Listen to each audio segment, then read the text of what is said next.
जय माँ सरस्वती दोस्तों, आज आपका हमारे YouTube चैनल एस के टीचिंग क्लास में आपका हार्दिक स्वागत है। और आज का हमारा टॉपिक है समुच्चय सिद्धांत यानी कि सेट थ्योरी।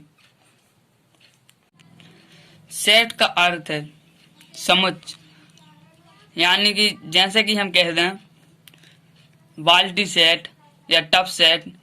तो बाल्टी सेट किसे कहते हैं? तो बाल्टी सेट जैसे कि हम कहें बाल्टी सेट, तो बाल्टी सेट में क्या क्या होता है? बाल्टी सेट में खाना बनाने के सभी बर्तन जैसे चम्मच, कुकर, हर चीज आ जाएगी उसमें। इसे कहते हैं हम सेट। और इसकी परिभाषा क्या हो जाएगी? सुपरिभाषित वस्तुओं के समूह को समुच्चय कहते हैं। समुच्चय को अब कैसे प्रदर्शित करते हैं, ये बात आती है। तो हम इंग्लिश के कैपिटल लेटरों से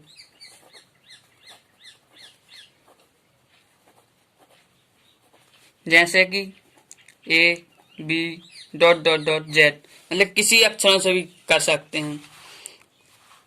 और इसके अवयव यानी कि एलिमेंट्स अवयव इसके अंदर, जैसा कि हमने बताया बाल्टी सेट, तो बाल्टी सेट में क्या क्या होते हैं?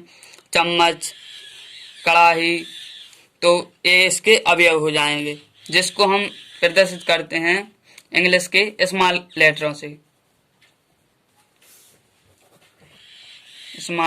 से। जैसे कि A B C dot dot dot Z. Video को आगे ले जाने से पहले हमारा आपसे निवेदन है कि हमारे चैनल को सब्सक्राइब करें और वीडियो को लाइक करें। तो अब हम इसके प्रकारों के बारे में वर्णन करेंगे।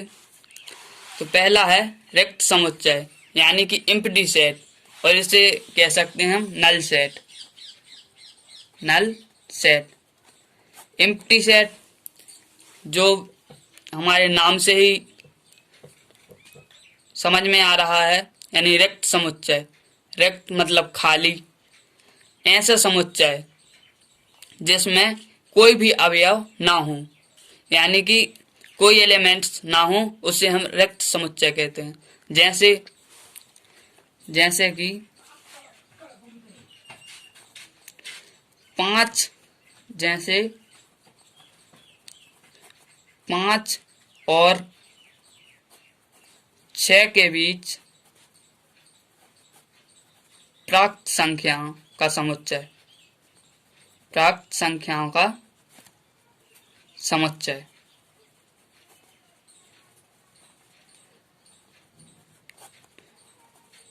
तो हमने पढ़ा है प्राकृत संख्याएं क्या होती हैं?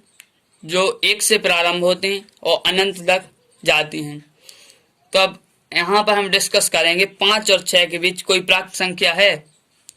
नहीं है। तो एक कौन सा समुच्चय हो जाएगा? रिक्त समुच्चय। कौन सा है? Empty set. और इसे हम प्रदर्शित किस प्रकार करते हैं? तो इसका सिंबल यानी प्रतीक, इसका प्रतीक होता है फाई या मजला कोष्ठक। अब हम समुच्चय के आगे के टाइप का वर्णन करते हैं, बताते हैं आपको। तो आगे का है सिंगलटन सेट यानी कि एकल समुच्चय। ये भी आपको नाम सुनकर ही पता चल गया होगा कि हम कहना क्या चाह रहे हैं। तो इसका हम उदाहरण देते हैं, जैसे 5 या 7 और 9 के बीच प्राकृत संख्या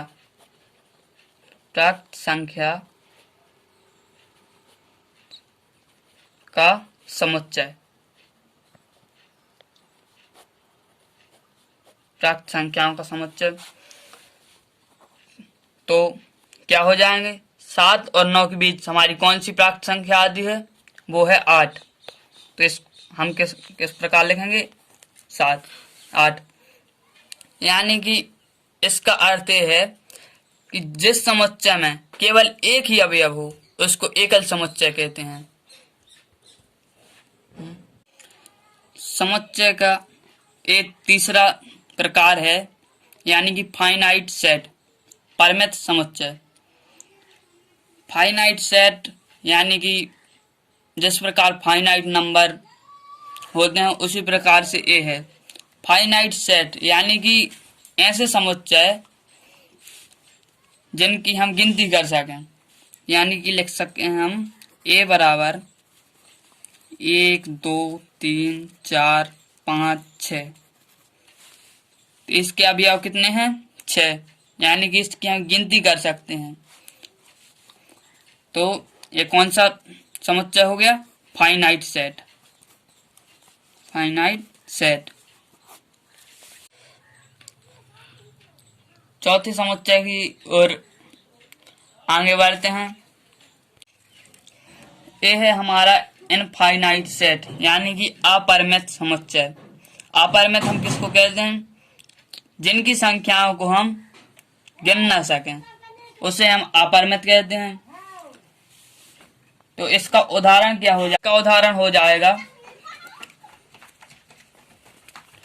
1 2 3 डॉट डॉट डॉट अनंत। इसकी हम ना ही गिनती कर सकते हैं, इसीलिए इसको कहते हैं अपरिमित समुच्चय यानी कि इनफाइनाइट सेट, इनफाइनाइट सेट। हमारा पांचवा सेट है इक्वल सेट यानी कि समान समुच्चय। ये सभी समुच्चय लगभग अपने नामों के आधार पर ही व्यवस्थित हैं। इक्वल सेट यानी कि ऐसे समुच्चय जिनके अवयव समान हों। तो जैसे कि ए के अवयव हो गए 1 2 3 4 और बी के अवयव हो गए 4 2 1 3। तो इनके अवयव समान हैं, इसलिए हम इनको कह सकते हैं इक्वल सेट। तो ए इक्वल सेट बी, ए इक्वल बी।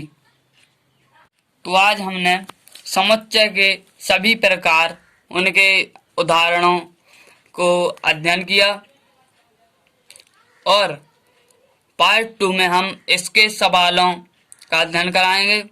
इसलिए यदि हमको इनके टाइप पता ना होंगे तो हम इनको करना संभव नहीं है, इसीलिए इनको ध्यान दीजिए, पढ़िए और हमारा सेकंड पार्ट जल्द ही आएगा।